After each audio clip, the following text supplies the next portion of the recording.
It is really a great pleasure to start with PROMS.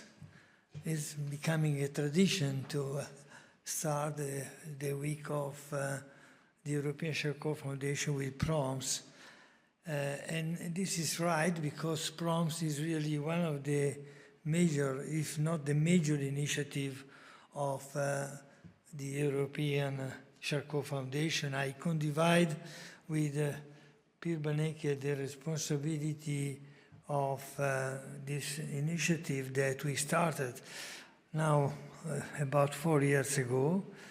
Is really a very important initiative because a lot of bodies are involved in this type of activity, and we have really the ambition to advance the contribution of the voice of the person with MS in the science of patient inputs. As you know, we have the privilege with this initiative to have a quite extended participatory governance with a very well-structured type of organization and governance. And with the steering committee that has operated so well in these 3-4 years of activities, and with so incredible contribution of many different people. Here you see the list of the executive committee, of the management and secretariat, with an incredible type of contribution coming from some key people, not only from the scientific point of view, but also from the organization point of view. A very special thanks to Paola Zarratini and to Patrick Vermesch for the leadership of the scientific steering committee, and also to all those involved in this activity. But another very, very special acknowledgement of the important contribution of Valentina Parodi, more recently Nazanin, and Fabiana and Anne Helm. These 4 persons have been really instrumental, and it is also important to acknowledge that we have 4 women here that have the responsibility to lead all the activities. But it's amazing if we look at the number of persons who are working and have been working in these 3-4 years in this type of activities. Special thanks here again to the coordinator of the different groups: research, validation and development, clinical management group, e-health group. Really very, very important. So here we are now at a very special turning point of the activities of PROMS, and I would like to ask now Pierre just to give us a bit the view where we are now here. Thank you, Giancarlo. Welcome to you all as well here in the room. And those far away, different points of the world. And Helga on the screen, not my screen. Oh, I can't see it. It's not on the screen there, it's on the screen here. All the way from South Africa as chair of the People with MS Engagement Coordination Team. We're taking stock to some extent, that's what we're here for, but we have important theme. From the start of this initiative, it was always clear that the digital side is very important, and so we spent, I think, 25% of our energy perhaps on that, with important exploration of what tools existed. Now we are here to deepen that and take stock and learn from each other and see if we can take it further. And I'm curious where we are at the end of today. And if you look at the agenda, then that's peppered with particular clauses. So when, where, how can we use e-tools in trials, in the clinical care for individuals? Are they adequate? Are we ready? What can we learn from the experience various of you have had? And will regulators accept them? When? For what? Under what conditions? And I hope that the presentations and the discussions will move us forward these coming hours. And the crucial question is, of course, the perspective of the people living with MS. And we've built that in, of course, with the people with MS engagement coordination group. And their voice is what PROMS is about, scientifically catching that voice and catching it here in the room as well. So I look forward to the discussions, and it is my honor to ask Helga, as chair of the patient engagement coordination team, to make a further introduction. Helga, over to you.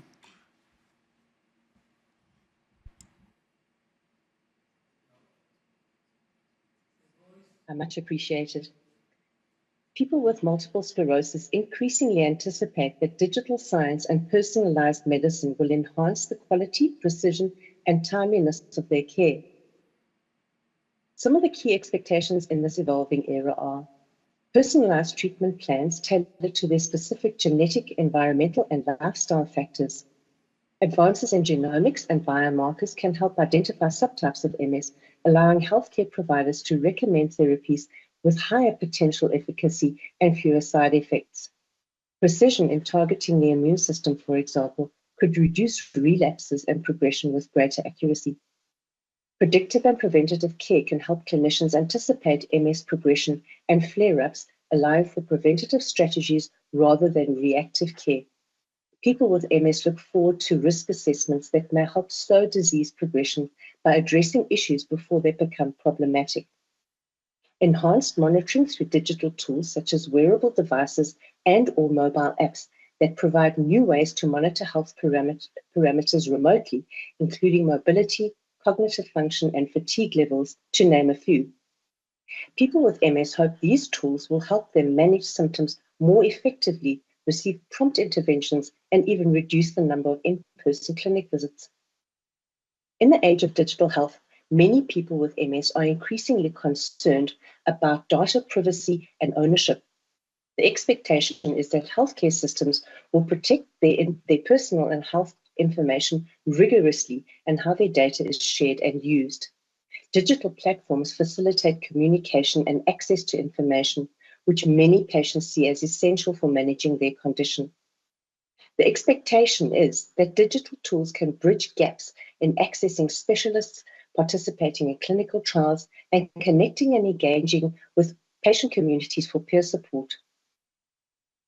MS patients anticipate that insights from real-world evidence, such as data collected from everyday life, will guide the development and approval of therapies.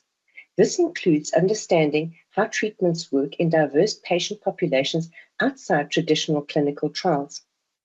Personalized medicine in MS should ideally extend beyond medication to include aspects like diet, exercise, mental health, and complementary therapies.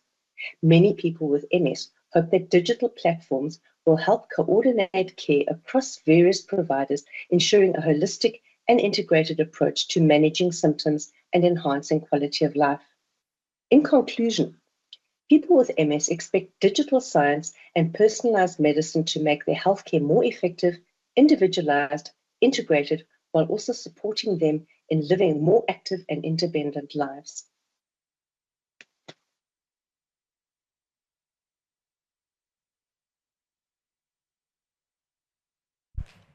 Thank you so much. I give now the voice to Paola Zaratin to start to introduce the working activities.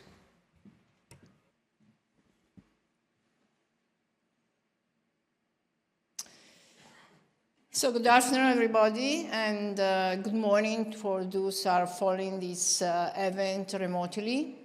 And it's also my pleasure to welcome you all at our plenary event meeting, together with my co-chair, Professor Patrick Vermeersch.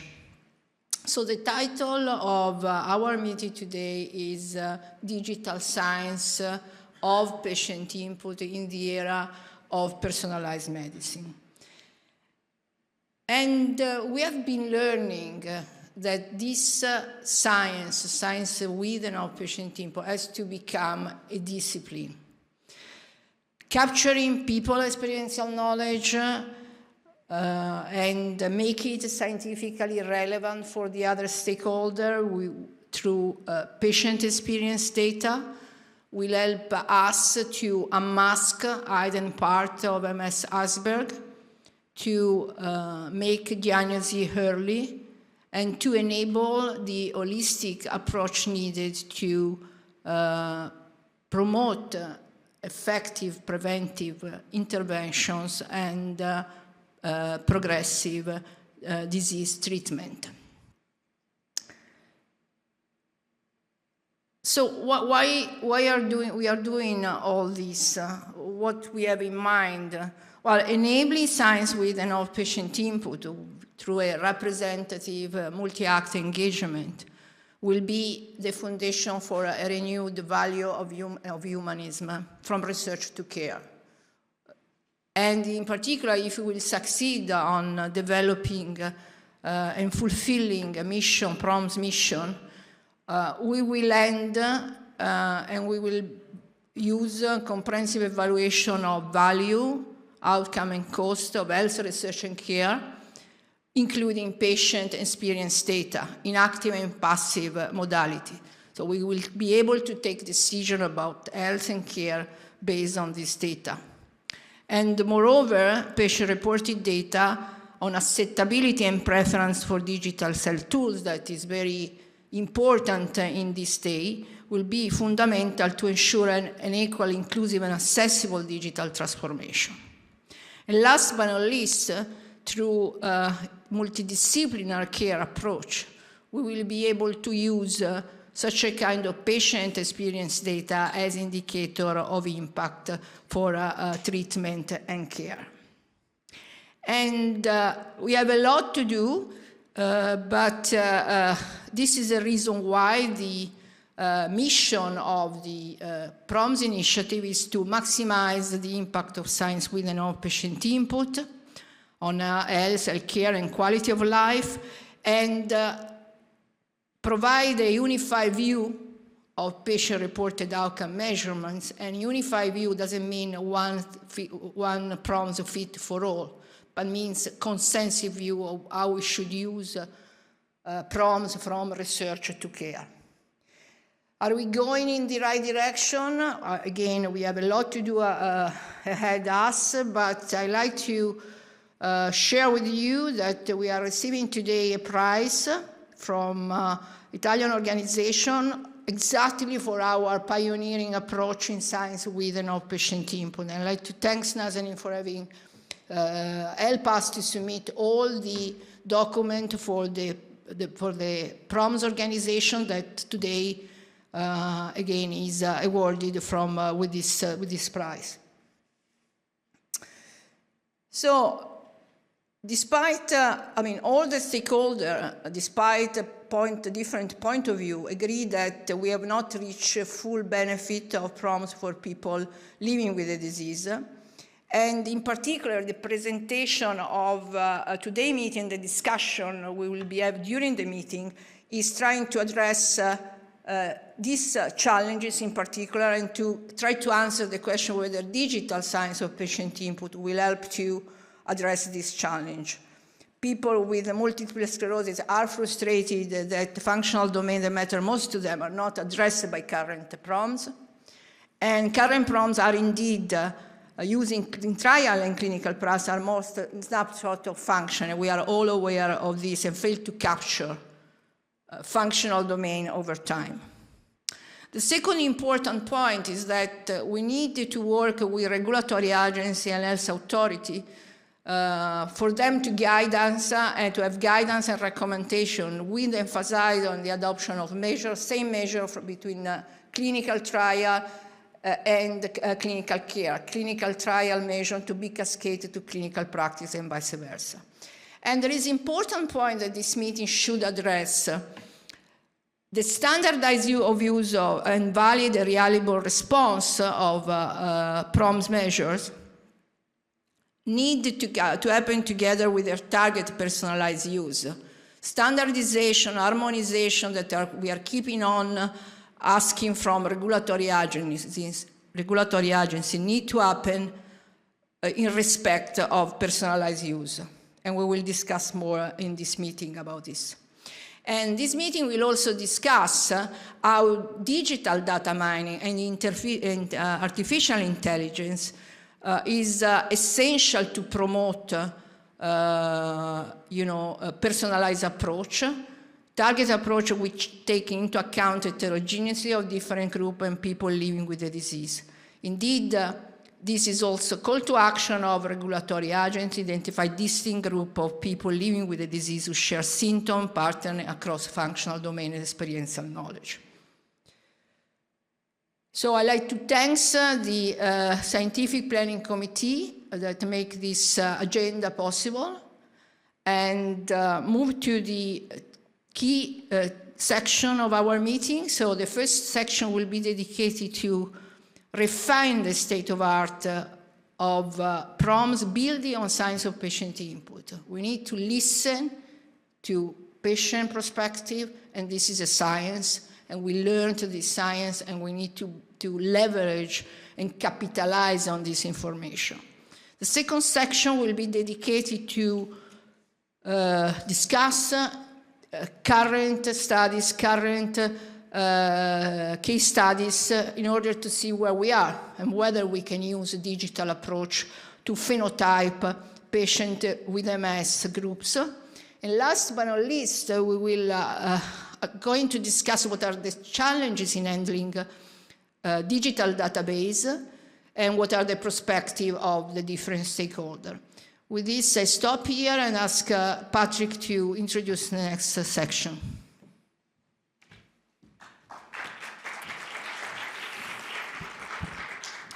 Okay, thank you, Paola.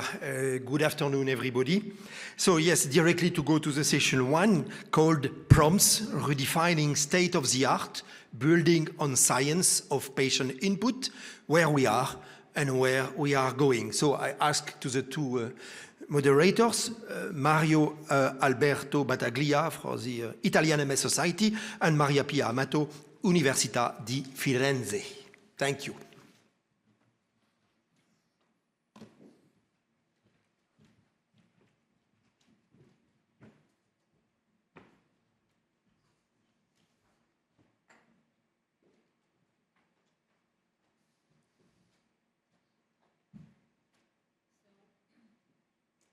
Good afternoon, dear colleagues and friends. It's my pleasure to call the speaker of this first session on the stage. And these are Doctors Ainhoa Ruiz del Agua, Angelo White, and Don Joseph Mahad. Please join us on the stage. I ask also to Letizia Leocani.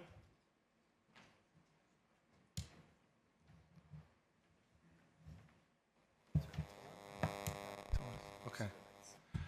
Letizia Leocani, Gianpaolo Brichetto, and online Frederick Destrebeck to join us.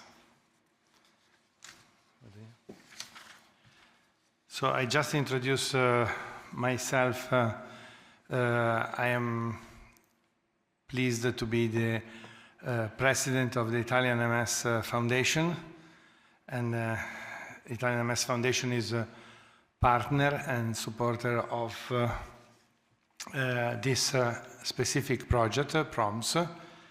I just wanted to underline, even if in the presentation of Paola Zaratin was really clear that it is an important issue for the persons directly interested, so the persons with MS, or also the persons affected by MS, to be at the table and being not centered, but being at the table where they can contribute to the decision, and the decision means the evaluation from their point of view of what should be done for affording MS.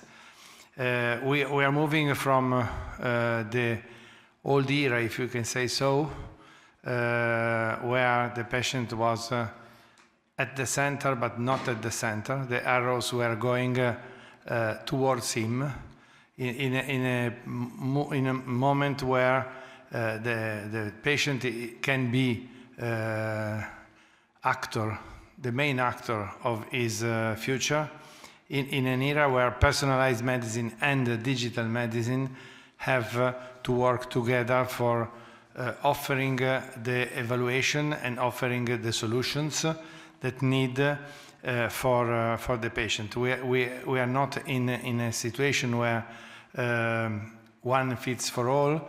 We need to use the PROMS following, depending on the condition of the person, and in this, of course, means that not all MS conditions are the same. We need to stratify, we need to clarify that we have to consider the different evolution of the illness and give through the PROMS the answers that are needed. So before starting, Maria Pia wants to add something. Hello again, my name is Maria Pia Amato and I am a professor of neurology at the University of Florence. It's a pleasure to co-chair this session with Professor Battaglia. And I think this session, as it's been mentioned, is going to set the scene to see where we are in this field and which are the avenues for future research and progress in the field. So I think we can quickly introduce the first keynote speaker. So I welcome, he's connected, Frederick Destrebeck from the European Brain Council. He's the executive director since October 10 years ago, 2014. And in his capacity, he is responsible for providing the strategic direction and leadership on behalf of EBC and its ongoing relationships with the member association and the other stakeholders, and as well as representing all the organizations in European and national forums. Prior EBC, Fred served in the European Union of Medical Specialists and previously as Director of European Affairs of the same organization. So, Frederick, up to you for accelerating patient experience data, utilization in neurology, a collaborative approach. Thank you very much, Mario. Thank you very much, professors, for the introduction. And please, I would like to start with a word of apology for not being able to be with you and present in your meeting and in Italy due to other commitments, but it is my pleasure to present on behalf of EBC for the introduction of this session. So first, I would like to open the conversation with a state of play or state of affairs. When we at the European Brain Council talk about brain disorders, it's really putting all together neurological and mental disorders and conditions that are now evidence to be the leading cause of disability and the leading cause of mortality worldwide and in Europe. So these are disorders that impact, obviously, the functioning of people living with the disease, but also impacting their family, their carers, their direct environment, impacting society at large, but also impacting our economy. So worldwide, we estimate to 3.4 billion individuals. That means 43% to live with the neurological disorders. And we also see a major progression of most of these diseases. And symptoms of anxiety and depression, for instance, amongst young people are evidence to have more than doubled. So this is really a staggering situation. And as I just mentioned, the cost and the direct economic cost of this disease is equally enormous. In 2010, the EBC had commissioned a study estimating the cost of managing brain disorders on a yearly basis in Europe to 798 billion euros. So we anticipate that this is no more than $1 trillion. Still little is being done in terms of comprehensive strategies for prevention, treatment, and care of these disorders, and hence the importance of our collective efforts in advancing the awareness, but also advancing the potential solutions that we identify. So at EBC, we gather patient federations, the Federation of Patients Living with a Neurological Condition, as well as the one for mental condition. So this is, let's say, the prime level of our membership. But we have next to those professional, scientific, and clinical societies, such as the European Academy of Neurology, the European Psychiatric Association, but also federations of basic neuroscience, which are all understanding the need to work together in building a common voice and building the consensus to promote the needs for scientists, but also the needs to improve outcomes for people living with a brain condition. We also have a network of national brain councils. That means organizations active within their countries to replicate and synergize with our activities. And EBC obviously also work with industry partners in order to include them in our dialogue in embracing the whole of the value chain when it comes to brain research and brain innovation. So along these lines, in the context of the EU elections and elections for the European Parliament that we had in June, EBC issued its manifesto with very concrete policy ask. And one of the most prominent of which is to see the emergence of a coordination strategy at EU level to embrace all aspects dealing with brain health, brain innovation, brain research, but also brain skills and the brain capital. We'd like to see really a massive effort when we make of the brain a strategic priority at policy level, and that we overcome the vision that the brain is simply an organ in our body and an organ that could go wrong at a certain stage, but really as also the asset of who we are as human beings, but also what is making us human beings interacting and being fully integrated into society, but also creative or economically productive. So this is really done in the context of different initiatives that were already launched. One of which is probably the most prominent at this stage, is the emergence of a brain health partnership in the context of Horizon Europe. So this will be a massive coordination effort between member states and the European Commission to streamline funding for brain research at the European level. And in that context, EBC is playing a particular role to represent the research community, the patient community, and the clinical community in that context. But we are also spearheading the work to establish global collaboration, really to make sure that this is leveraging the impact that we are looking for. So examples of global engagement would relate to efforts that EBC promoted in the context of the General Assembly of the United Nations in New York back in September. We were also present in Switzerland, where we had leaders converge to discuss how to prioritize the end of Alzheimer's disease.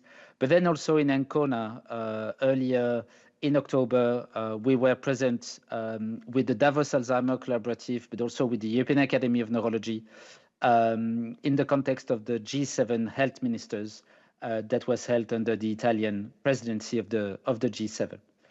So this global effort is important in itself, because we are really to seek connecting the biggest network of ongoing initiatives. We also try to fill existing gaps and place the brain really high up on the agenda at the global stage. The idea really is to seek the emergence of a larger scale funding and also find the best way to implement the WHO action plans on epilepsy and neurological disorders, but also on mental health and on dementia. So this is done in the context of pre-existing initiatives, and one that was singled out by Professor Paola Zaratin, the multi-act model. This is a project in which EBC invested considerably in order to represent the community in how we can make the case and prove the added value of patient integration, not only in clinical trials, but at all stages of research, including at the very basic level, and how the inclusion of patients at that early stage is actually yielding benefits in the impact of research.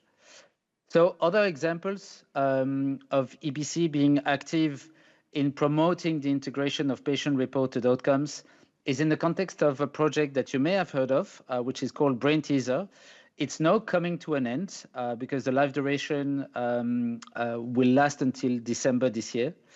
And Brain Teaser is really about the emergence of a model of patient empowerment on one side and clinical decision-making on the other, where we would really foster the full integration of patient-reported outcomes that will then be undergoing an AI analysis in order to enable patients to monitor the progression of the disease and be fully empowered in self-monitoring, and on the other side, to help clinicians in their decision-making. So we have now built with the different partners a model of clinical validation of the integration of this type of data. So you will see on that graph that it's not only about patient-reported outcomes, but it's also about the merger of PROMS together with genetic registries, with prospective environmental data, as well as retrospective data, but all of that together and with the use of sensors, real-world evidence generation, all of this being aggregated in a repository is undergoing a thorough clinical validation process in order to be embedded. So these are a couple of examples, but I'd like to conclude by the way whereby we are promoting these initiatives. And very recently, over the last couple of days, we had in Brussels the Brain Innovation Days, which is a relatively recent initiative. It was our 4th edition in Brussels, where we talk about research, we talk about innovations, but we primarily discuss about patient needs and how to improve outcomes for patients living with a brain condition. And one of the sessions, which was probably a peak in our days, was dealing with the topic of today, how to accelerate the recognition of patient experience data in neurology, in clinical care, but also in research, but also the way by which the policy and regulatory environment needs to be built in order to allow for the integration of this type of data. Because we identified there a number of issues where the recognition of the value of this data is there, where the integration is about to come, but there would be, the best way I would formulate it, there would be hidden hurdles or hidden pitfalls in the full integration of patient-reported outcomes in clinical evaluations, in health technology assessment, or in further regulatory processes. So this is a work that EBC is fully committed to continuing to support. And I was really pleased to provide you with this introduction today and wish you the best of luck for the rest of the meeting. Thank you for your attention. Thank you, Frederick, for this introduction, underlining the need to work together at all levels, but especially at European level. And I wanted to ask to our technicians if we can have the video from EFNA, or like Galvin, that could not be here. She's the CEO of EFNA, and should give us a short introduction to the same international work. Hello, my name is Orla Galvin and I am the Executive Director with the European Federation of Neurological Associations. I'm very sorry not to be with you in person today, but I'm so grateful to have the opportunity to send you this pre-recorded message about the invisible issues of neurological conditions as reported by almost 4,700 people right across Europe. To give you some insight as to who the respondents of these questions were, EFTA's membership is currently shared on your screen. So this ranges from some very rare conditions to some very prevalent conditions. So about our survey, the results were received by the usual suspects, if I could say that. We tend to always have approximately an 80% female response and a 20% male response. And respondents could indicate if they had one or more neurological conditions. The rest of the results that I'm going to show you now are with the responses from the ME chronic fatigue group alone, so those who only indicated having chronic fatigue alone removed, because we had over 1,000 responses from that group and we did not want to skew the data. So when you see the results relating to fatigue, it's not skewed by the condition of chronic fatigue.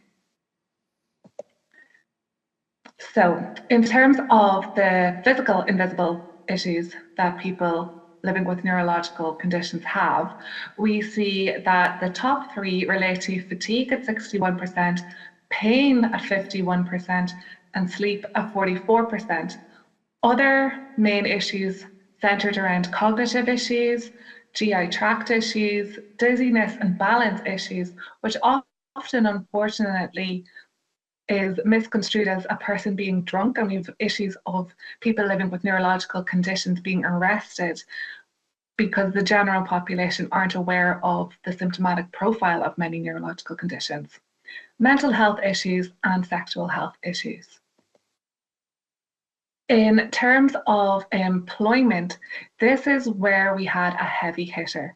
And this data we really want everyone to use. Oftentimes, neurological conditions are considered as those affecting the very aged population, those who may be retired. However, a huge cohort of people are affected by neurological conditions when they're at the peak of their career. 71% of people with a neurological condition had to adjust their role or work schedule. And of these 71%, only 35% report that their employer was accommodating of this change. And 67% indicated that their neurological condition made their work life more difficult. Going back to earlier stages of people's life, when we consider their education, 75% of people indicated that their neurological condition made education more difficult. 54% indicated building and maintaining friendships in the education environment was difficult because of their condition. And only 17% indicated that teachers and lecturers were understanding. So there's a huge stigma issue here. There's a huge issue around awareness. And there's a huge issue around communication of the impact of living with neurological conditions. Nowadays, in the post-COVID world, we talk about mental health quite a bit and isolation.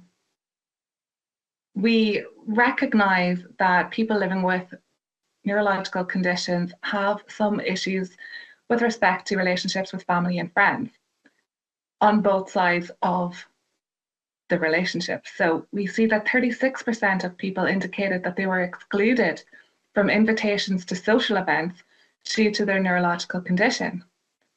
Then we see a huge cohort of 85%, self-imposed, chose not to attend social events due to their neurological condition. And only 35% were always happy to talk with their family and friends about their condition. A group that we sometimes forget are the parents who they themselves live with a neurological condition. And we learned that parents who have a neurological condition 31% were made to feel inadequate as parents because of this. Healthcare. This is the topic that we tend to be expected to report on. So when it came to healthcare, 85% of people reported that medical professionals did not believe the extent or the severity of their symptoms. 83% did not receive adequate treatment because they were not taken seriously. However, this is not our community pointing the finger at the healthcare professionals. While some education and communication is needed on that side of the coin, we also have an issue with 56% of people having difficulty describing symptoms to their doctor, which of course in part led to 67% of people initially being misdiagnosed. For this reason, EFNA is going to work very much around health literacy next year so that we can try and reduce some of the impact of the lack of awareness and the lack of health literacy to support communication. In terms of financial implications, 74% of people indicated living costs are higher due to their neurological condition, and 72% indicated their condition had a negative impact on their income.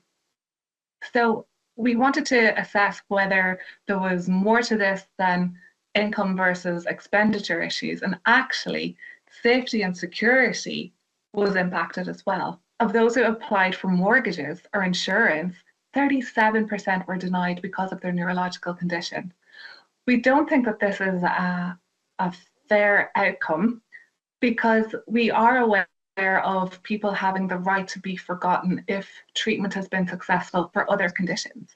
So if a person's neurological condition is being well managed by their treatment intervention, we think it is only right that it should not impact their application, for example, for mortgages or insurance. Sleep was another huge issue and one that many people can relate to. However, the general population tends to relate to sleep issues on a short-term basis, whereas for people living with neurological conditions which are chronic, often progressive and at times terminal, the sleep issues are ongoing. So 71% rarely or never feel refreshed after sleep, 48% rarely or never get enough sleep, 40% most often get less than 6 hours sleep, 51% often or always have difficulty falling asleep, and 68% of people indicate their poor sleep affects their daily life and work most days. Stigma, and this is the big one we all have to work together to try and reduce. 41% of people indicated they experience stigma a little, while 43% indicated they experience it a lot. Combined, this is 84%. While this is down on a survey that EFNA conducted a number of years ago, where we had 92% of people experiencing stigma, there is still a lot of room for improvement. We still need to work on this issue. When people were asked what the root cause they believe of the stigma they experience is, 36% reported that this is the invisible nature of the condition, 25% indicated the lack of understanding, 18% misconceptions and myths about the condition, 7% the name of the condition, and 4% simply because it's a neurological condition. So here again, we see that there is a lot of room for improvement, but it's something that we can address. It's something that we can raise awareness about. It's something that we can improve the conversation around.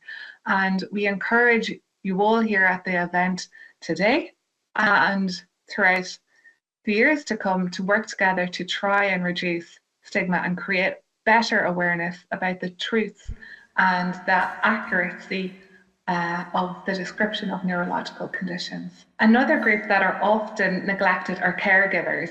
We had 250 responses from caregivers to people living with a neurological condition, of which 60% are parents. 50% of caregivers indicate due to caregiving, they cannot have employment. And in fact, we learned that over 7 million actually, women in particular, are out of the labour market owing to providing care. This is for all health conditions, not neurological conditions alone, but caregiving is often very underrated.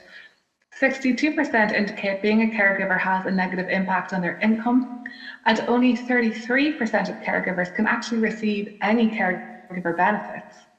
31% rarely get enough sleep, with 47% sleeping less than 6 hours each night. And with that, I thank you for your time today. And I believe Fred is present in the room who might be able to answer some questions.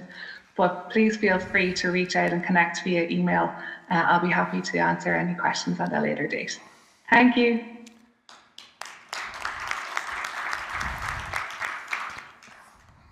Maybe most of us, maybe all, have been reading in this list of results of the survey what happens to MS, because the issues in the surveys are the same, the image of what the person is living is the same for most of the neurological conditions. So after having set the scenario at higher level, we go in depth and we started to discuss about MS and indeed going in details of what we mean by phenotyping persons with MS experiential knowledge and the PROMS. I wanted to introduce the two speakers for this presentation. Ainhoa Ruiz del Agua, an active member of the engagement coordination team of PROMS, and she is involved especially in the working group 1, and she is coming from Associación de Esclerosis Múltiple de Vizcaya, and Giancarlo Bricchetto, president of the Rehabilitation in Multiple Sclerosis, the RIMS organization, clinical director of MS Society's rehabilitation centers in Italy, and coordinator of research and rehabilitation in our foundation. Thank you. Thank you for the invitation. I will start the presentation and then I will leave the floor to Ainhoa. These are our disclosures. Let's start with the survey that within Working Group 1 we launched more or less 1 year ago. A global survey that has been translated in different languages and tested and validated in a group of people with multiple sclerosis, and completely developed within Working Group 1 and Engagement Coordination Team. But we will have more details later. This is the outreach of the countries globally. And the survey was basically on trying to identify the prevalence and the impact of different functional domains and related symptoms in multiple sclerosis. Within Working Group 1 and with the Engagement Coordination Team, we identified 28 functional domains that you can see listed in the slide, aggregated into 5 main areas. But you can see from the list of domains that this list has been made by people with multiple sclerosis, and also the definition of this domain has been developed within Working Group 1 by the Engagement Coordination Team. The survey assessed basically the presence and absence of these domains, and if applicable, the impact level on a list, as I said before, of these 28 functional domains. We received replies from more than 5,000 people with MS globally, so the outreach was really impressive from the point of view of outreaching the community of people with multiple sclerosis. We asked also some other information related, for example, to the type of MS. These are the data self-reported on the related to the type of MS. 70% more or less reported relapsing remitting, 11.7% secondary progressive, and 9.3% primary progressive. We can underline also that 6 to 7% of respondents reported to not knowing specific details regarding the type of MS. But coming to the results, this is the rank of the prevalence of the functional domains from the first top functional domains, that was fatigue, then we had stress, then pain in the muscle, nerves, and or joints, problems in concentrating, memory problems, and so on. So we can see from these results that they are quite similar to the results that we have seen before overall in neurological diseases. But of course, we have tried also to understand if there were differences related to disease course or age classes, or also countries of origin. These are the data related to age classes for the 28 functional domains aggregated into 5 areas. You can see that in the age classes from 18 to 30 years old, the first one is mood, then cognition, then sensory, then mobility, then physical and physiological function. Moving forward in the area between 40 and 50 years old, mood is the first, then there is a switch between sensory and cognition, then mobility, then physical and physiological function. But going forward with the age classes, you can see that sensory is becoming the first from 50 to 60 years, then mood, then cognition, then mobility, and from 60 to 70, mobility is ranked as first prevalent area or symptom that is relevant for people with MS. The situation is quite similar if we take into account these curves from relapse remitting to the progressive primary or secondary. It seems the same from the data. So mood area, cognition, sensory, mobility, and physical and physiological function for relapse remitting, while from the progressive phase of the disease, mobility is ranked as first. There are also some differences taking into account countries, Europe, United States, Asia, and Africa. You can see that Asia has a different ranking of areas. In particular, if we are taking into account people that answer from Asia, sensory was the first one, then mobility is the second. This could be due to access to drugs, for example. We really don't know. We are still analyzing this data. But now I would leave the floor to Ainhoa in order to discuss the qualitative data.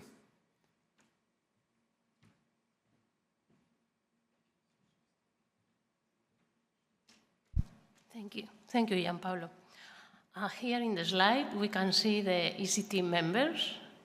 This is R. And we support the PROMS initiative.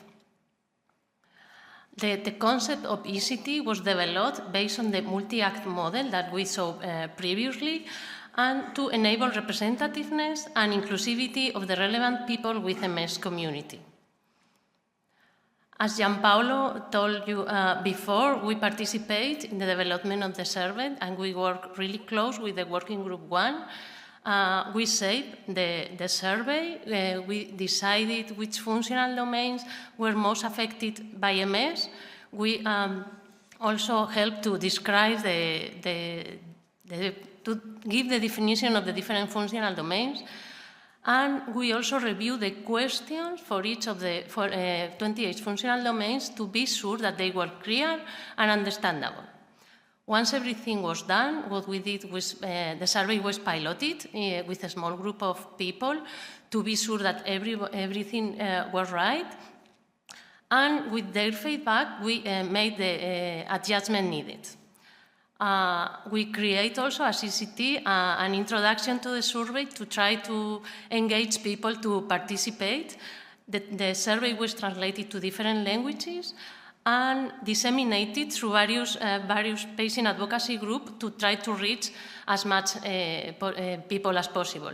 And we reached 70 countries, and Giancarlo showed you before, and we had more than 5,000 answers. So I think that we did the job great.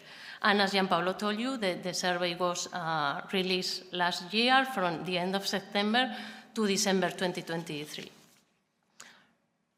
The survey has different parts. The first one was to collect some demographic data to be able later to analyze all the data.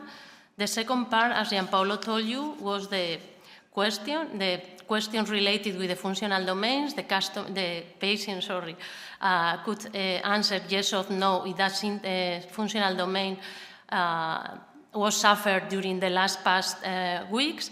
And with those who answered yes to the question, was possible to understand which symptoms are more commonly experienced in daily life of a person with multiple sclerosis. And finally, there were some open questions that were not binding. The aim of this question was assess whether list of current functional domain is deemed comprehensive and acceptable, identify additional functional domains, and identify additional descriptions of each of the functional domains. As Giancarlo told you, we have more than 5,200 valid answers to the survey.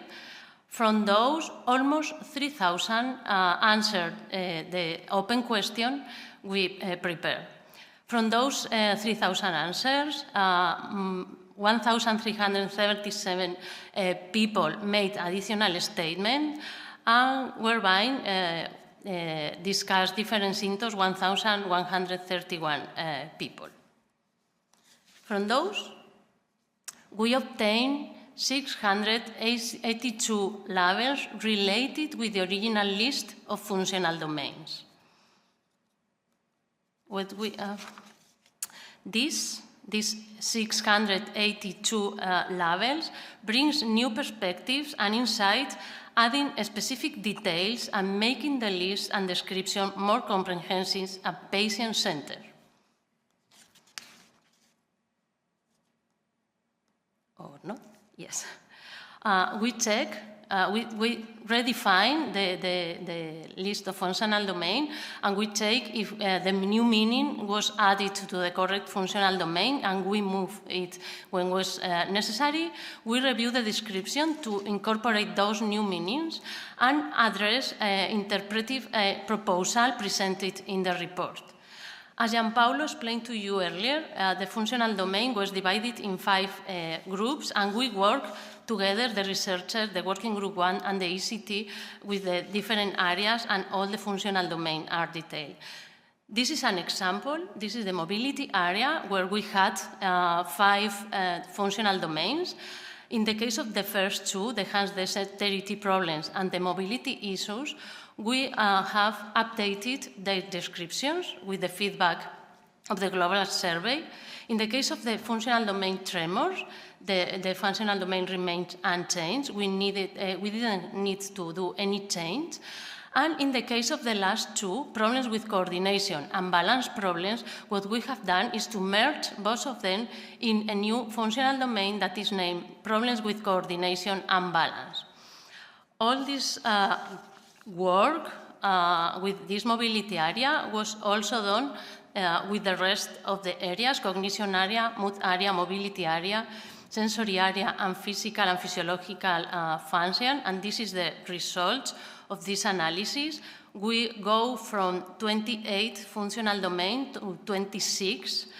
The cognition area has remained unchanged. In the case of the mood area, happens the same than with the mobility area. We have new functional domains because we combine 2 of the previous functional domains. And most of the other symptoms, like those that are marked with a star, have a new description based on the survey. This is the work we have been doing during this year, together the clinicians, the researchers, and the ECT. And I think from the patient perspective, that this is the way we should work. I think that when we combine our knowledge, the learned knowledge of our researchers and clinicians, and the experiential knowledge of the patients, we obtain great things like the prize that Paola mentioned before. And this is another example, or I think that's a great success. This was a poster presented this year in the extremes, and it's a hospital university in Canada that they are working, trying to investigate if PROMS, using PROMS and functional assessment could improve the quality of life of person, or even enable earlier improvements. And the success for the PROMS initiative is that the tool they have been using as a patient-reported outcome measure is our global survey. So I think that is another success. And I should like to give the floor to Giancarlo again to conclude this talk. Thank you, Noah. 30 seconds only to say that this is a slide that Paola showed in the introduction. I hope that this data, we are convincing you that this data could be used to moving forward using patient-reported outcome to endorse targeted approach and phenotyping MS. We have to further analyze the data. We will try to clusterize the data and identify a cluster of behavioral or self-reported data from the survey. We will also start the new activity of Working Group 1 that will be the Delphi that will follow the data of the questionnaire. And in this regards, I would like to thank also the group of Luca Ghirotto and Giusy Yorior that are working with us in analyzing this data. Thank you. Thank you very much, Dr. Bricchetto and Delagua. The presentation was very meaningful, in my view, in two respects. One respect because it's an experience where patients were really involved in the development of the survey, not only in answering the questions of the survey. And second, they clearly highlighted which are the top issues in the patient perception. They may be different from the perception of clinicians, but they seem to be very much aligned with the issues presented in the survey, in the EFNA survey. So this is what patients care most, and we as clinicians should care too. Thank you very much again, and I would like to invite the next speaker, Dr. Don Joseph Mahad. He is a senior clinical lecturer at the University of Edinburgh, and the intriguing title of his speech is Fatigability Induced by Exercise in MS as a Hidden Marker to Measure Progression. Well, thank you very much. Thank you, Professor Giancarlo, Comi, and Paolo and Patrick and the other organizing committee for this opportunity. It's a beautiful place. It's a pleasure to be here. It's quite an overreaching title, I guess, but I'll see what we can do. So we used the patient experiences to try and phenotype some of the aspects. And, you know, as clinicians, we come across this scenario quite often. So if you ask patients with fairly advanced progressive disease, who used to be physically active, right? They used to be runners or enjoy walking, hiking hills and so on. They'd give you this story where they'd notice after a certain amount of physical activities, or might be, you know, running for whatever, 10, 15 miles or walking for 5 kilometers or whatever that is, they would get symptoms. It'd be drag their leg or get a foot drop, start catching the ground, and this would gradually become more prominent and will start to affect their sort of normal walking on a daily activity. So, but these patients are actually often you know, they're under our radar, they've got stable disease, their scans are stable, they're on disease-modifying therapy, but yet they experience this, they report it, and we carry on sort of maybe making a note but not taking much notice. So these Venn diagrams just to show that, you know, the diagnosis is very much like a switch, right? Somebody comes in with the relapsing MS, we say, well, I'm sorry, you've got, you know, secondary progressive disease. It just, to the patient, is just like a switch. But actually we know there's a huge overlap. And we tend to kind of, I think personally, ignore some of the progressive symptoms just because we've so far not got many drugs, not much to do about it, and we carry on the relapsing drugs. So whereas with emergence of new treatments for progressive disease, I think it's very important that we focus on that. So if you go back to these anecdotal reports and you ask the question, well, when does progressive MS start? You know, does it start when the patient noticed the dragging leg or foot drop after running 15 miles? Is that the beginning of progressive MS? So to try and get to this on the back of the patient experiences, what we've done is design a study which actually became, it was initially a cross-sectional study and became a longitudinal study. We looked at 15 healthy controls and 33 MS patients with very minimal disability, right? So they had EDSS up to 3.5. They exercised regularly and they had stable disease for at least 2 years. We did gait analysis, balance, and then the clinical follow-up. So it's all up to about around 6 years. And we used standard gait analysis methods, balance methods, and here you can see a patient before going for a run at the top for 20 minutes on the treadmill and afterwards. And actually the changes are very, very subtle. But if you keep looking at these videos, you'd see at the bottom in the leg that's labeled in green, as the foot goes, it tends to kind of slap a little faster. It's very subtle. Okay, so if you quantitate that, what you're going to see here in red is after exercise, and in blue it's before exercise. And you see while you're swinging the leg during the swing phase, there is a drop in the ankle angle, right? So the dorsiflexion is significantly less after 20 minutes of exercise. And the initial contact angle is also significantly less. Now the flat foot time is the time it takes from striking the heel to the foot going flat, and these are milliseconds, right? Like 20 milliseconds to 40 milliseconds. That actually gets faster because of the very subtle foot drop after 20 minutes of exercise. These are what we call the spatiotemporal features. So asymmetry between the left and the right becomes significantly greater after 20 minutes of exercise in step length, step time, and foot off. These are all just different gait parameters.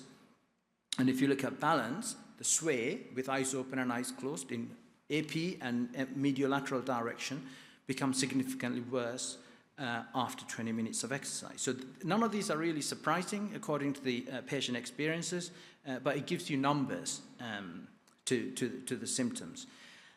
So we had a cutoff, and we recognized 2.4 degree drop as a significant foot drop, right, based on statistical analysis. And you can identify patients who get a fatigable foot drop and those who don't at the baseline, and then we just carried on testing the gait and balance over the following 3 years. And we divided then after 3 years into 2 groups, those patients who gets a fatigable foot drop and then it becomes a fixed foot drop based on gait analysis, versus those who didn't have both, right? Could have either one or neither of those. And we looked at what happens to their gait parameters. And you see that the group of patients who reported fatigable, didn't report, but where we could detect fatigable foot drop and a fixed foot drop, are significant differences in their pre-exercise gait about 3 years later, okay, compared to the other group where their pre-exercise gait did not show any significant changes. And then when we followed these patients up further down clinically, another 3 years, what you see is the group of, these are small numbers, 8 patients who had both forms of foot drop, EDSS increased, all but one. In the other group, 15 patients, EDSS was stable in all but one patient. So to us, these are very sort of a preliminary data. It looks like what patients are reporting about having sort of exercise-induced fatigable symptoms, which then becomes fixed, is actually a prodrome, if you like.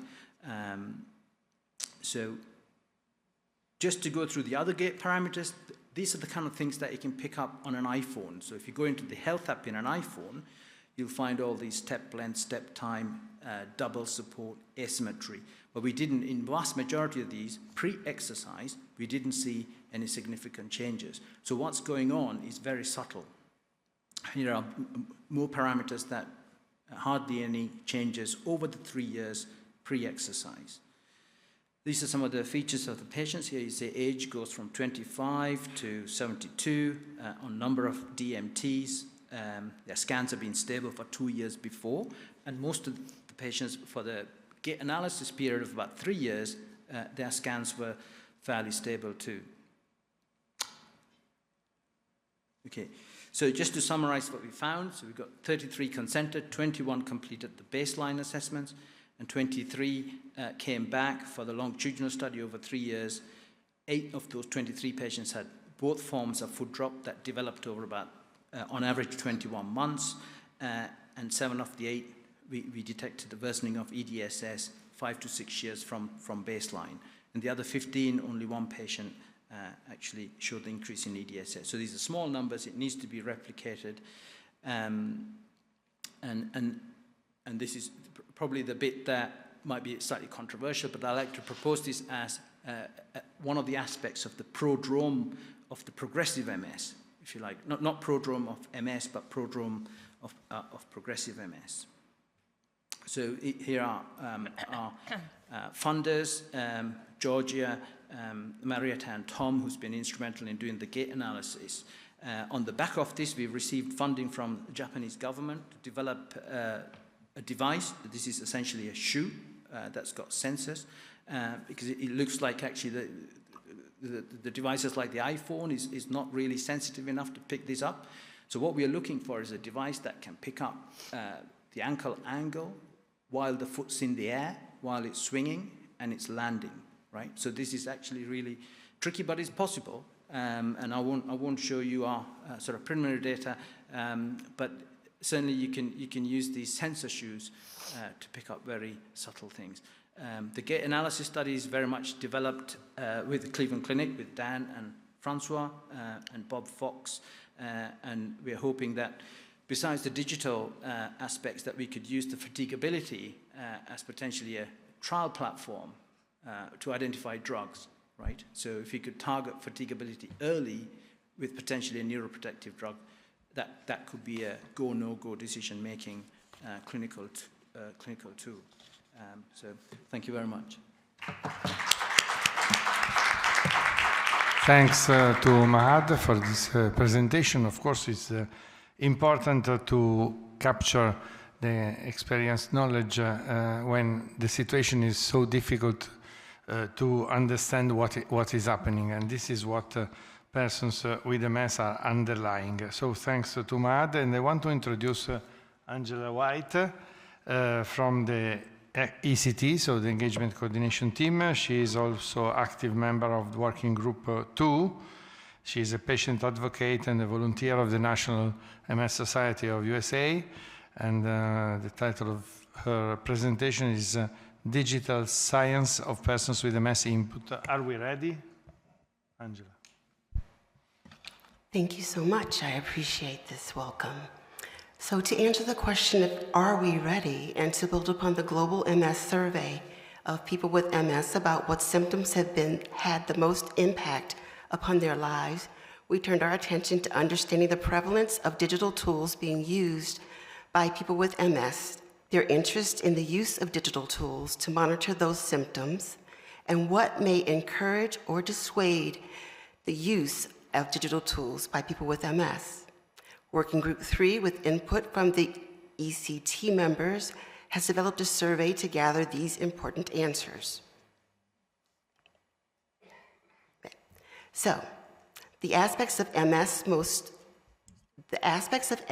often measured in clinic visits provide a one-time snapshot of a limited number of symptoms that are important to people with MS. Digital tools that allow us to continually monitor our MS, either by actively inputting data and information about our symptoms and how we are feeling, or by actively or passively collecting information about our function, can provide crucial information about changes in our MS over time. We might choose to use these data ourselves, share them with our clinicians to guide our care, or with researchers to help develop new therapies and strategies for clinical management. We are carrying out this survey to help us understand better what is working in terms of digital tools for people with MS and what needs to be improved. So what are we hoping to find out? Perhaps one of the most important aspects of this survey will be to understand the characteristics of the survey participants. How many are so-called digital natives, that is, born and raised in an era where technology has been mostly ubiquitous in nearly every segment of life? How many, while not digital natives, have become seamlessly integrated into the digital landscape?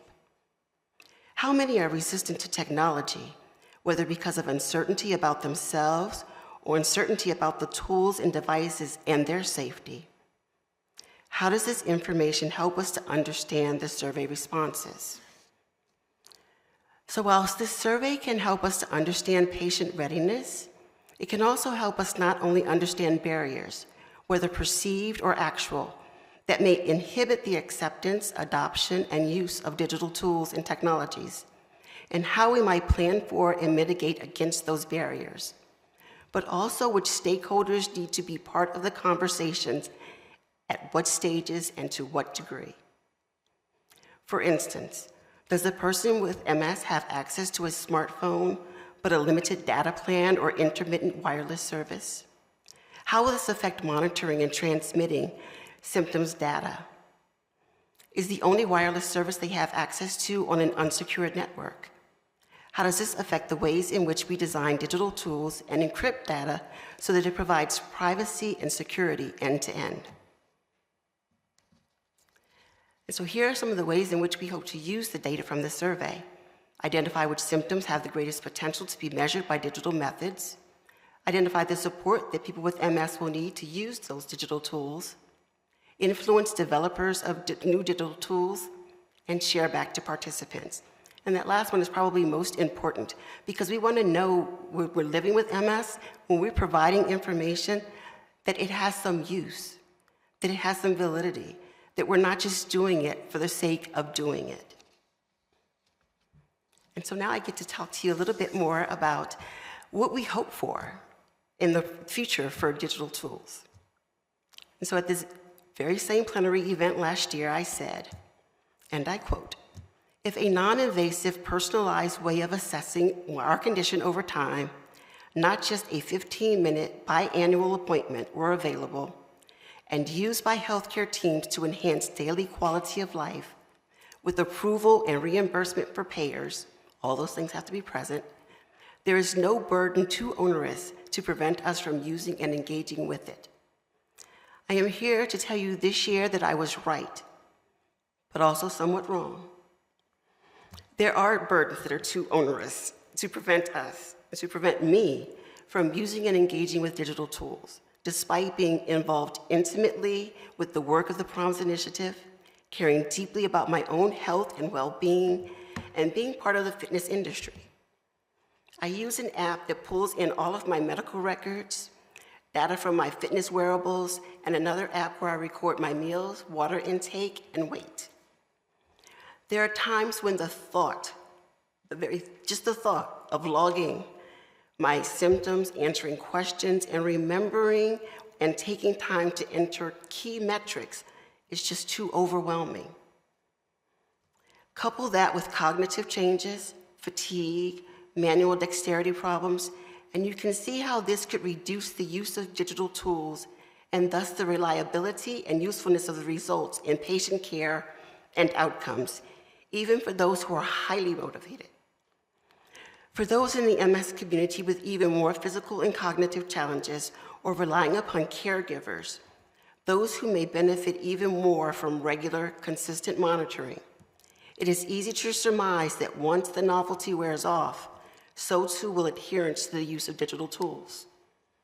So how do we account for all of these potentialities while also delivering on the desire of people with MS for more holistic, comprehensive, personal, and individualized care and treatment? I believe there are several key considerations. First, as much as possible, we should put our efforts toward encouraging and developing passive data collection tools, devices, and methods at least 95% of the time. I do not think it would be an overstatement to say that people with MS do not want to think about MS all day, every day. We just want to live and enjoy our lives. We don't want to measure them. Passive monitoring and data collection allows us to do that. 2, we want to capture the data that reflect the entire life of the individual, not just their MS symptoms. We know from the results of the Global MS Symptom Survey that people living with MS have interest in and concerns about other conditions that may or may not be related to MS and comorbidities. Developing and using digital tools that query just about MS ignores the reality of lives lived in the real world and the many ways in which life can influence the individual and the symptoms we seek to monitor. Consider the differences one may note between a 25-foot walk test in a clinic environment versus the same test on a busy street or in a metro station. 3, we want to utilize existing technology. Digital tools and devices that are available to capture movement, not just walking, which is important for those who are not ambulatory or who use assistive devices. Speed, gyration while assessing exertion, tools that can measure temperature, both bodily and atmospheric, and other health metrics already exist, as do apps and programs that can pull this information from multiple tools and devices, including electronic health records, and provide insights or prompts for more user engagement, which could take the form of active data collection, the remaining 5% noted from above in the first consideration. Elite athletes are already benefiting from such technology to improve performance. So shouldn't we consider how technology like this can improve everyday quality of life for people living with MS? 4th, we want to leverage AI. One wonderful way in which I can see AI being used in relation to PROMS is by capturing data, whether actively or passively, noting any changes over time, and seeing if there is any correlation between data from PROMS in one functional domain with PROMS in other functional domains, along with external notations such as weather, changes in season, changes in diet, treatment adherence, and or length of time since last treatment. Important, especially for those who are given on treatments who are given on a weekly, monthly, or biannual basis.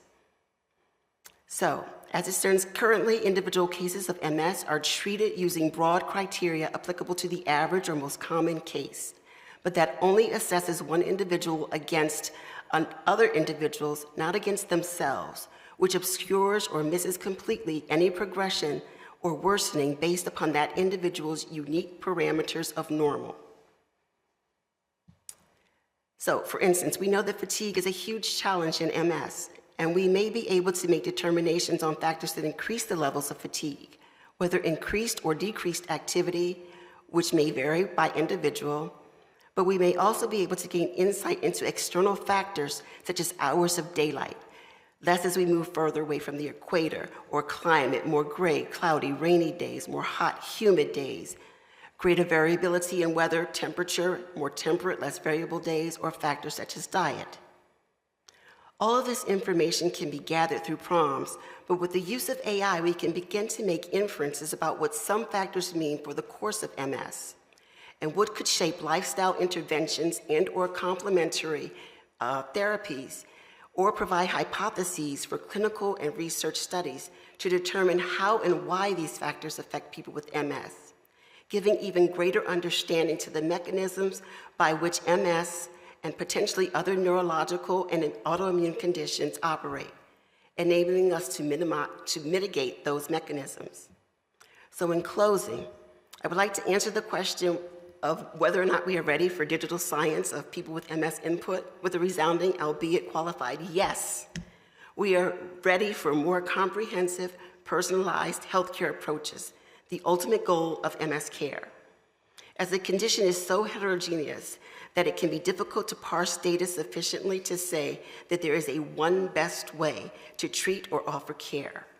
But with the use of digital tools, devices, and therapeutics, we can find areas of similarity that arise across the 2.5 million plus people with MS, and then drill down to the one person with MS, taking into account all of the variability that exists within that person's life, their environment, their access to care, their economic resources, etc., which optimizes health outcomes for that individual and potentially reduces the financial impact on health systems and the burden on those living with or affected by MS.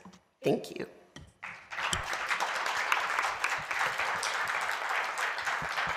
Thank you, Angela. Thank you very much for your thoughtful presentation regarding the promise, but also some challenges in the use of digital tools.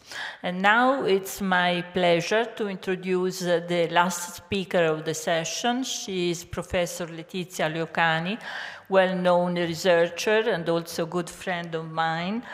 She is professor at the University Vita Salute San Raffaele in Milan and in the Department of Neurorehabilitation Science, Casa di Cura Igea. She is president of the Italian Society of Clinical Neurophysiology, chair of the EMA expert panel subgroup for the central and peripheral nervous system, and website editor of the European Academy of Neurology. Letizia, please.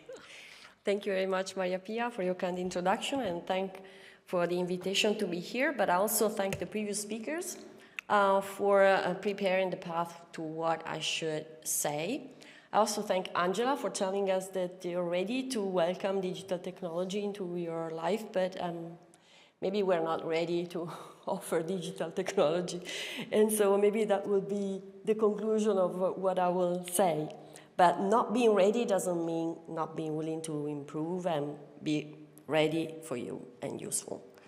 So these are my disclosures covered by Maria Pia.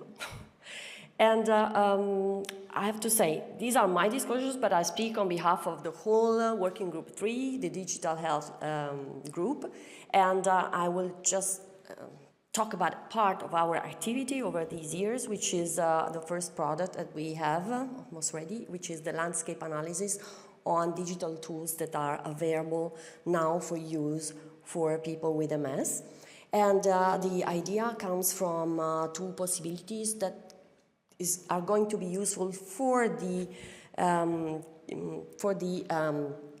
medical and research field. So I'm happy to show this idea from Shibi, who I think is in the room, though I cannot see well, but he's there, yes.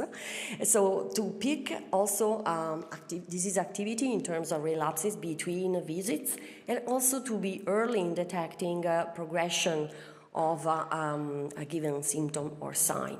And so this could be useful for the practitioners, but it could be useful also for people with MS, and I don't need to say why, because Angela has explained it very well, and to have active engagement of people in their own care. But as we saw also before, some devices could also increase the stigma that is already with the disease, so we don't want to increase the stigma with devices too much visible.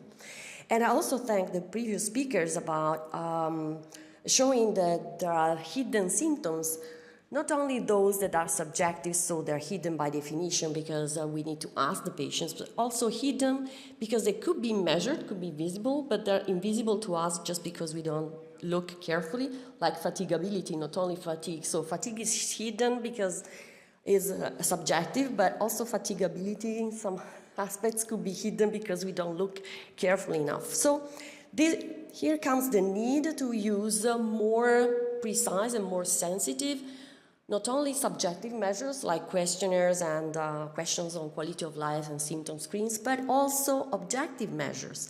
And so there are attempts in collecting both of them, and the objective measures could be active, asking for a test to be self-performed by the person, but also passive, like adding a sensor and asking the person just to bring it with them to get measures of everyday activities without also the burden of being measured. So I'm showing the first example because it's the one we have some data, but it's just an example among those that we have collected in our landscape analysis. And it's just an example to show that active measures at home are possible. That's the floodlight application, but again, it's also being demonstrated by other applications. And we can have also digital measures of cognition, like the single digit, hand function, walking function. But there is one problem with active measures. Although they can be digitized very well, the problem is that's from another digital application where they provided data on retention. Retention is low. So if we ask people to active test themselves, they can resist over a month maybe, or even 7 days if they just offer themselves without being asked by their doctor. And healthy volunteers are really the worst. They can do it for 1 day and then give it up. So that's the problem with active testing. So it's adherence, and if we want to use it for monitoring long term and between visits, that's not going to be useful. And so that's why we also would like to consider the passive measures because, for example, a wrist watch, a smartwatch, could measure the number of steps, and we already have many data, preliminary data showing that there is a good correlation with disability, and that's one example by Valerie Bloch. But there's already a bit of heterogeneity of what we can do and what is done. So that is why we performed together with the working group and prompted by the people with MS, the ECT, that said, okay, how can we prioritize the digital tools if we don't know what's around? So we were motivating by them in preparing questions and contacting developers. We contacted 40 developers with official invitation letters and to collect metadata, so not the actual data, but the description of their tools. And so with these, PROMS could have the great help of the MS Data Alliance of Lisbeth Peters and her co-workers. And so we're able to collect data from, metadata from 16 developers of different digital tools, not only from academia or from medtech, but also from pharma companies. And, but of course there is a bias because that's a selection of the developers that responded to us over the 40 letters that we sent.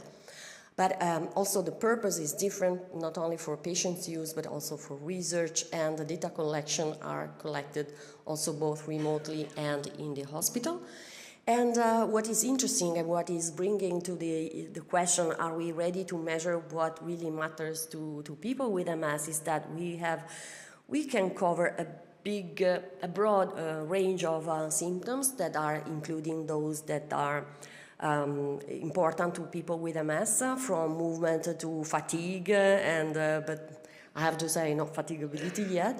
And but we can cover all symptoms if we put all the tools together, because if we separate them, each one of them is covering more given spectrum of symptoms. So we don't have one single tool that can make the people with MS happy so far, only if we combine them. So also the way of operating could be different from the computer to the laptop or to the use of sensors, and only three tools were integrated in electronic medical record like iCompanion, or with the registries like Telemonica and MS Reactor. So also there are some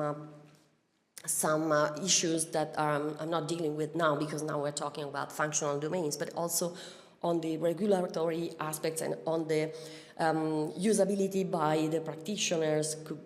These are aspects to take into consideration. But I have to say, by combining the functional domains that are addressed, we can see a big preponderance of movement and cognition, much less on sleep and vision, and which is a pity, because if we consider, and also bladder is not so much represented, which is a pity, I said, because if we match what we have available for digital monitoring and what are the priorities of functional domains for people with MS, fatigue and sleep maybe need to be more represented because they are among the top symptoms. So to conclude, although we also have data on the amount of downloads by people with MS and on the amount of views, we have also to consider that that is a picture that was taken about a year ago, and in the meantime, some of these tools have been dismissed by their own creators due to maybe adherence issues or different priorities by the developers. So what we need is to expand the domains of interest of the e-health tools, especially for subjective symptoms. And now it's the start of the work, because we have to prioritize the essential features of the device and the symptoms to be addressed together with the ECT. So we need now the input of people with MS. Thank you very much.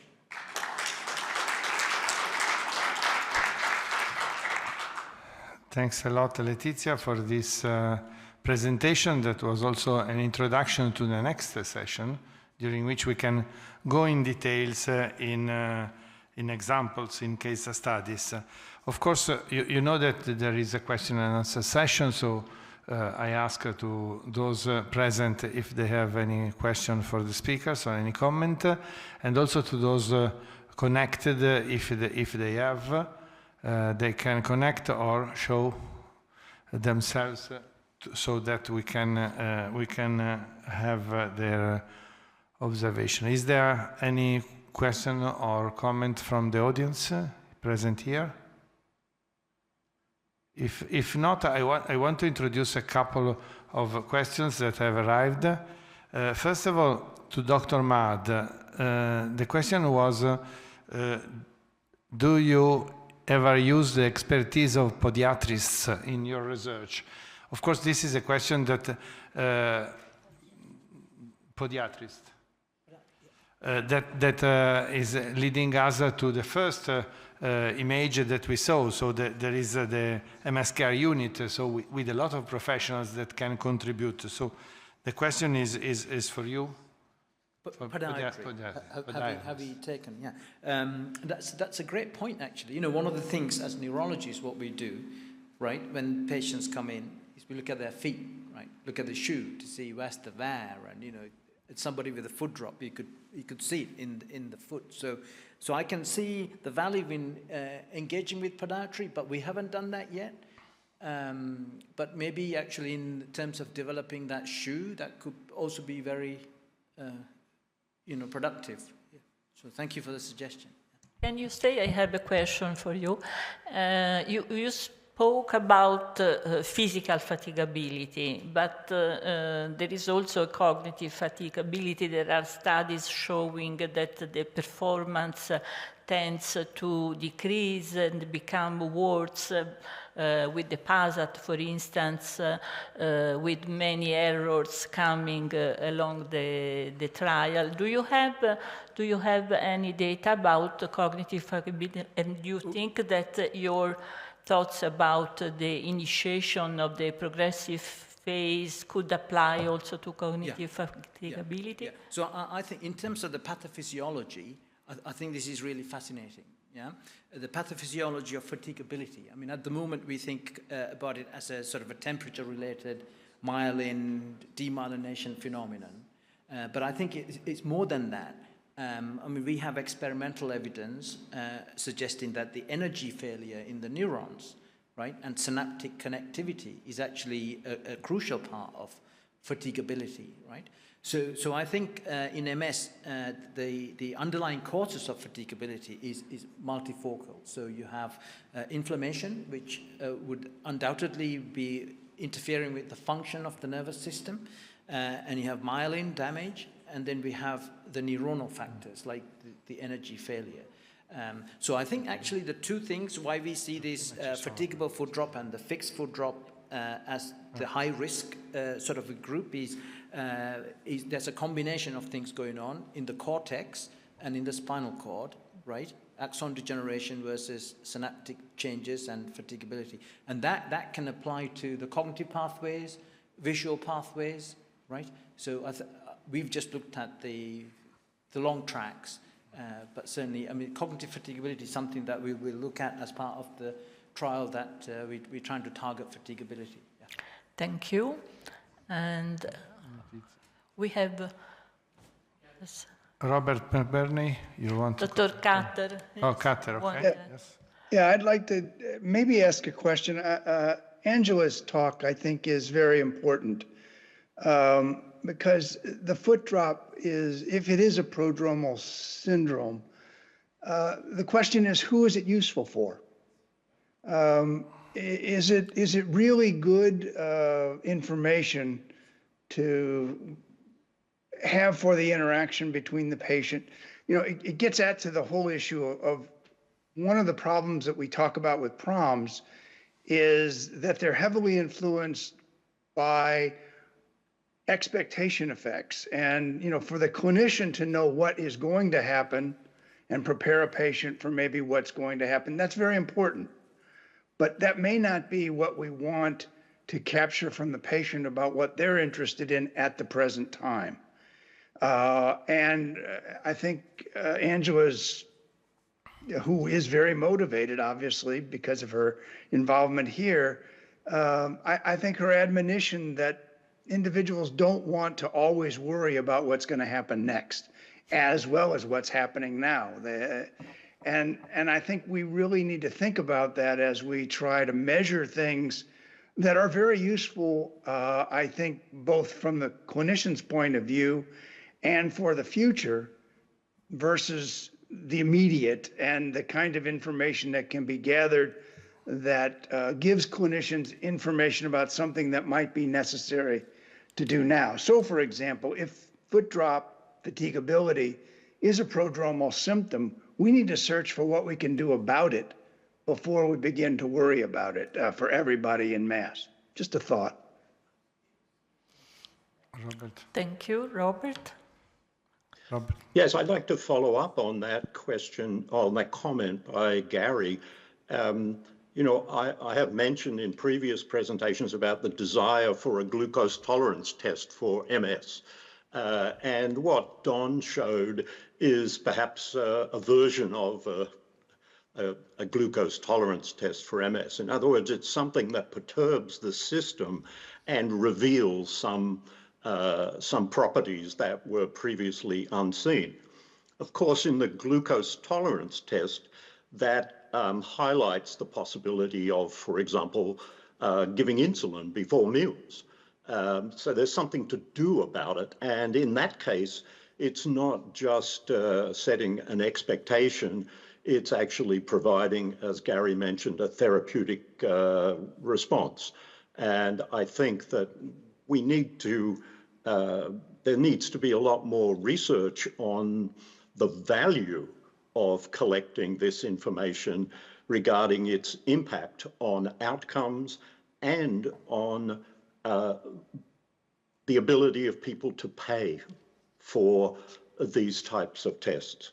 So I think there's a lot of interesting things in this session, and I think it leads to the question, which I think is posed, about the steps to implement these approaches. And I think that they fall into the areas of cultural, technical, and financial. But the reality is, unless we have a financial driver behind the implementation of some of these because there is a benefit to outcome, it'll be difficult to retain people in using these, and it will be difficult to have the impact that we're looking for. So thanks, Robert, for these comments. Thanks to Gary. I think what we... Oh, there is another one. Quick one. Quick one. Sorry, very quick one. Valerie. So clinically as a physical therapist, I've been doing this individually for a long time. So I don't just do muscle testing. I don't just do some of the balance tests, most importantly. I try and do a test that fatigues people. So I'll do, if they can, a 6-minute walk or a 2-minute walk, whatever they can, to get them a little more tired, and then do the testing, because that's more parallel to real life rather than them sitting in a waiting room for me for an hour, half an hour, and then doing the test. And often I see things that they're like, yes, this is what is happening to me when I go for a walk, rather than before. So I think maybe being able to change practice for testing might help. And then if we see that we're able to catch things earlier, prevention might help with what you were talking about, the economical side.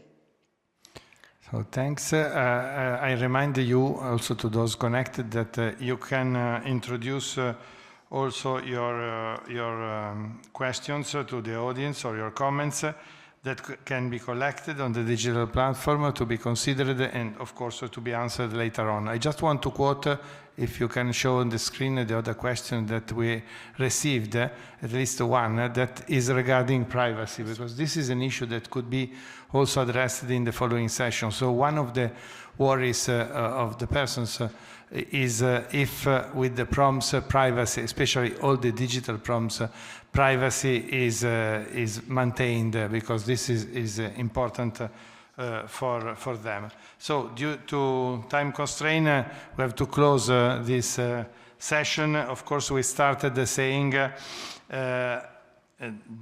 there were questions on the table. I think we can answer to those questions, that we are ready and willing, picking up what you said as speakers. And we started saying that what matters to persons with MS is not measured, also in the trials, and it should be.